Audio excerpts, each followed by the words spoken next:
16,000 টাকা 16,000 কোটি টাকা খরচ করে মন্দির বানায়ছ বাবরি।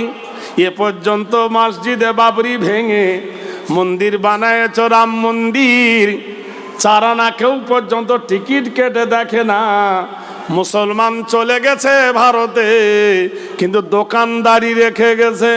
বলে কি দোকানদারি?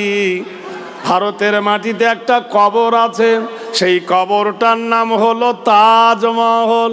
কি কবর? 500 টাকা টিকিট। প্রতি মাসে ইনকাম হয় 10 কোটি টাকা। 10 কোটি টাকা যদি মাসে ইনকাম হয়, বছরে হয় 100, কত 20 কোটি টাকা। নারায়ে তাকবীর। এ টাকাগুলো কারা খায়? মোল্লারা খায় না, তোমরা খাও। ইওর অনার, মুসলমানদের একটা মিনার আছে, সেই মিনারটার নাম হলো কুতুব মিনার। কুতুবউদ্দিন বখতিয়ার খিজলি দিল্লির মাটিতে। সেই মিনার দেখতে গেলে টিকিট লাগে 40 টাকা। মাসে হয় 2 কোটি টাকা ইনকাম। তাহলে মাসে 2 কোটি হলে বছরে হয় 24 কোটি টাকা। এই টাকাগুলো কোথায় যায়? ইওর অনার, মুসলমানদের একটা ঘর আছে ফতেপুর, সেই ঘরটা হুমায়ুন বানিয়েছিলেন। আরেকটা ঘর হলো আগ্রা, সেটা আকবর বানিয়েছিলেন। আরেকটা হলো লালকেল্লা, শাহজাহান বানিয়েছিলেন। এই 3 ঘর থেকে আসে মাসে 3 কোটি টাকা। তাহলে 3 বারং 36,000 টাকা থাকে, 36 কোটি টাকা আসে বছরে।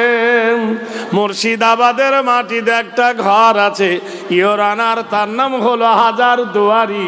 তার টিকিট হলো 20 টাকা। প্রতি মাসে 2 কোটি টাকা ইনকাম হয়, বছরে ইনকাম হয় 24 কোটি টাকা। একবার সুবহানাল্লাহ বলুন, আরো জোরে বলুন। ইওর অনার, এই হাজী মোহাম্মদ মহাসিন, হাজী মোহাম্মদ মহাসিন বাঘের বাচ্চা বাঘ। হাজী মোহাম্মদ মহাসিন 1800 সালে 200 কোটি টাকা ভারতের অর্থ তহবিলে দান করেছিল। 1800 সালে। তখন 5 বছরে ডবল হতো টাকা। 5 বছর রাখলে ডবল হতো। তাহলে 1805 সালে হতো কত? 400 কোটি। 10 সালে হবে 800 কোটি। 15 সালে হবে 1600 কোটি। 20 সালে হবে 3200 কোটি। 25 সালে হবে 6400 কোটি। সুবহানাল্লাহ বলুন। 30 সালে হবে 128 কোটি। 35 সালে 128 দুগুণে ডবল। 40 সালে ডবল। 45-এ ডবল। 50-এ ডবল। 55-তে ডবল। 2000 পর্যন্ত হিসাব করে দেখো, তোমার ভারত বিক্রি করিলে হাজী মোহাম্মদ মহাসিনের দান শেষ হবে না। আরেকজন বাদশাহ শের শাহ, দিল্লি নয় পাঞ্জাব থেকে হাওড়া পর্যন্ত রাস্তা বানিয়ে গিয়েছিল। Sher Shah road, GT road, গ্যান্টল রোড। সুবহানাল্লাহ বলুন। লক্ষ লক্ষ টাকা ট্যাক্স আদায় করছো হাজি, জেনে রেখে দিও। তাহলে সেই অত বড় বীরবলের টাকা দান করেছিল একজন বাদশাহ। শের শাহ রোডটা তাহলে মুসলমানকে দিয়ে দাও। মুসলমানকে তাড়াতে হবে না, মুসলমান ভারত থেকে চলে যাবে। আমরা কারোর দয়ায় বেঁচে বাস করি না দেশে, আমরা কারোর দয়ায় বেঁচে বাস করি না দেশে। দেশের জন্য ফাঁসির মঞ্চে প্রাণ দিয়েছি হেসে। সুবহানাল্লাহ বলুন। ভারতবর্ষের মাটিতে জাতীয় সঙ্গীত হলো 4টে। একটা গেয়েছে আল্লামা ইকবাল। কি গেয়েছে? सारे जहां से अच्छा ये हिंदुस्तान हमारा, हम बुलबुल है इसकी ये गुलसता हमारा। গেয়েছে আল্লামা ইকবাল। আরেকজন গেয়েছে কি? হও করো মেতে ধি, হও উন্নত সি নাহি ভয়, ভুলিবে তো ভেদে গান, হও সবে আগুয়ান। সাথে আছে কে? সাথে আছে বলছে ভগবান। ওই ভগবানটা কেটে দাও। যদি বলি হও করমেতে দি, হও উন্নত সিনাহি ভয়, ভুলিবে তো ভেদে গান, হও সবে আগুয়ান। সাথে আছে রহমান, হবে যা।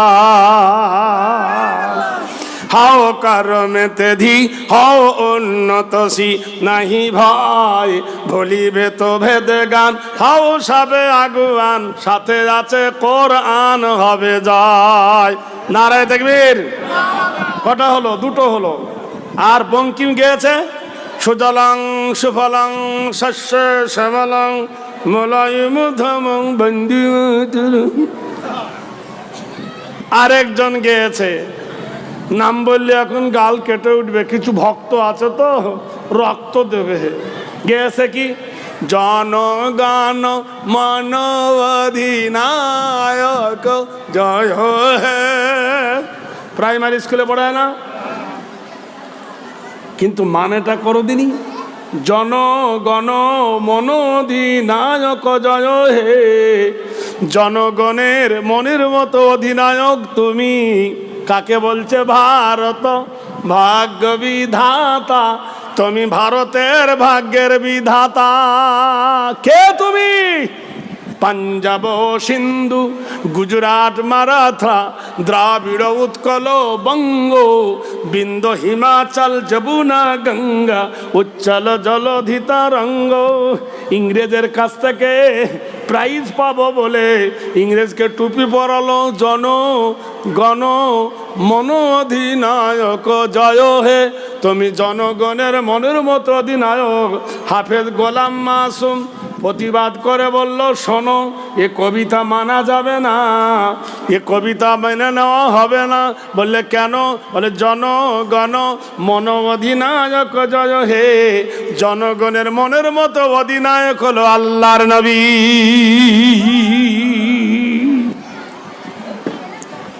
ভারত ভাগ্য বিধাতা, মানুষের ভাগ্যের বিধাতা ইংরেজ না আল্লাহ।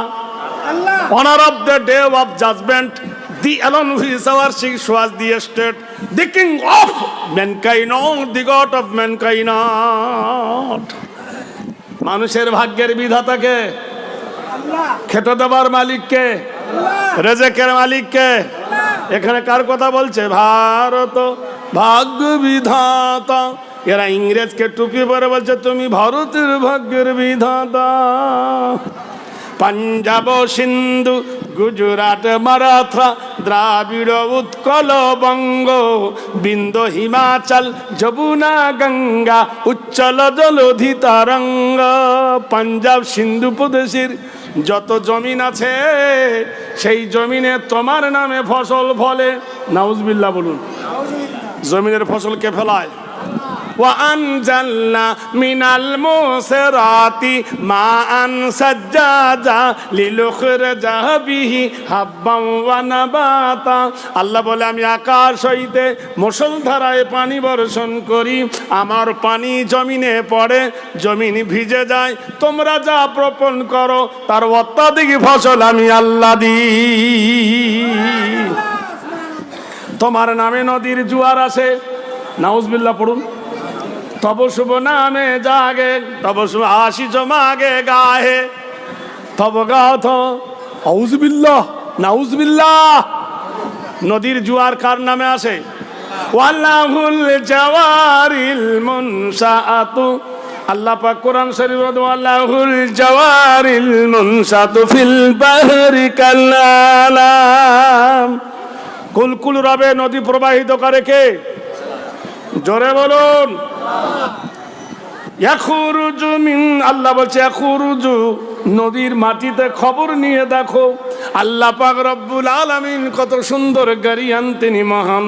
ইয়াখরুজু মিনহুমাল লুলু ওয়াল মারজান।